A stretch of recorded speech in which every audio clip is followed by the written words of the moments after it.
ఆ మీటింగ్లో నేను చాలా సుదీర్ఘ ఉపన్యాసం ఇచ్చాను. ఎవరిని ఏ వైఎస్ఆర్ కాంగ్రెస్ పార్టీ కార్యకర్తని రప్పని అనద్దు, అనద్దు. అది సభ్యత సంస్కారం కాదు, అనబాకండి అని చెప్తూ, ఎందుకు అనాలయ్యా? మనకి కష్టం కలిగించాడు ఎవడన్నా, అవమానం కలిగించాడు ఎవడన్నా, దుఃఖం కలిగించాడు ఎవడన్నా, మన ఆస్తుల్ని ధ్వంసం చేశాడు ఎవడన్నా, మన నిలువు నీడ లేకుండా ఎవడన్నా మన ఇల్లు బద్దలు కొట్టాడు.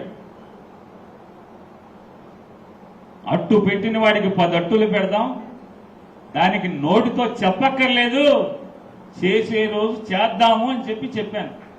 నేను ఎవడన్నా నరకమని చెప్పానా? 8వ తారీఖు మాట్లాడితే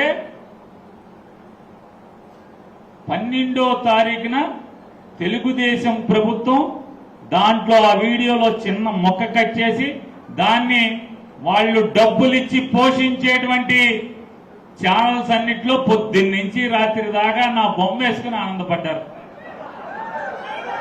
పొద్దున చర్చలు, మధ్యాహ్నం చర్చలు, రాత్రికి చర్చలు. తెలుగుదేశం పార్టీ